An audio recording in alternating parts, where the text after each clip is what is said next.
आजकलकार जुगे मेयेई भालो गो,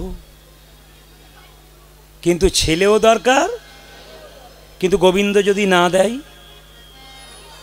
आमार ना हय दुटी मेये भाग्यलक्ष्मी शुभलक्ष्मी, लोके बोले आपनी बेঁচে गेलेन, बोले केन एकबार दिए देवेन बास।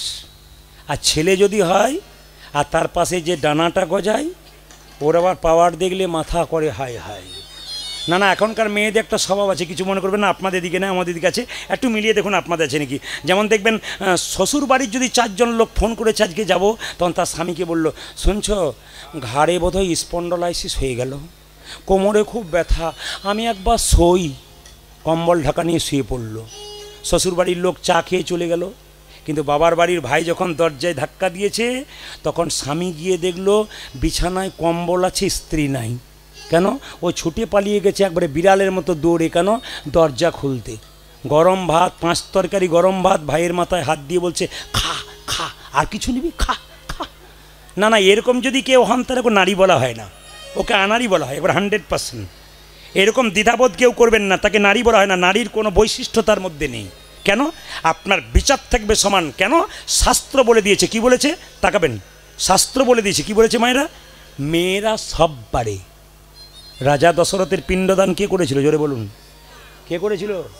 তাহলে মেয়েরা পারে না? কেউ যদি বংশে না থাকে, স্বামী মারা গেলে স্ত্রী তার মুখাগ্নি পর্যন্ত করতে পারে, করতে পারে না? জোরে বলুন। তাহলে নারী কি না পারে? একটা ছেলে যদি একটা বংশের প্রদীপ হয়, একটি মেয়ে 2টো বংশের প্রদীপ। আমি আপনাদের সামনে বলবো স্বামী স্ত্রীর সম্পর্ক ভালো রাখুন। কেন? স্বামী স্ত্রীর সম্পর্ক হাত আর চোখের মতো, কথাগুলো হীরার মতো, নিতে পারলে কাজে আছে। কি? হাত আর চোখের মতো। হাতে ব্যথা পাবে, চোখ কাঁদবে, চোখ দিয়ে গড়গড় করে জল পড়বে, হাত মুছিয়ে দেবে। তাকান, হাত আর চোখের মতো, হাত ব্যথা পাবে, চোখ কী করবে? কাঁদবে। আর চোখ কাঁদলে কী করবে? হাত মুছিয়ে দেবে। একে অপরের সম্পর্কটা গভীর, তোমারও যেমন আমারও তেমন। প্রত্যেকটি দাদা ভাইকে বলে যাব, বাড়িতে মাকে যে আসনে বসাবেন, স্ত্রীকে সেই আসনে বসাবেন। দুজনকে আলাদা নয়, একজন বেশি একজন কম, 100% নয়, পণ্ডিতদের কথা। কেন? স্ত্রী একটা আসনে, মা একটা আসনে, দুজনকে সমান সম্মান। কেন? একজন রক্তের বান বন্যা বইয়ে দিয়ে 10 মাস 10 দিন দেখে পৃথিবীর আলো দেখালো, আর তোমার পাশে যে স্ত্রী এসছে সে বাবা মা আত্মীয় স্বজনকে ত্যাগ করে তোমার পাশে এসে দাঁড়ালো, তারও একটা ত্যাগ আছে।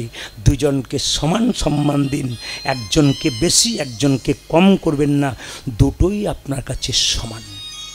কথাগুলো যদি নিতে পারেন, ভেতরে ঢোকাতে পারেন, আপনার জীবন সুন্দর।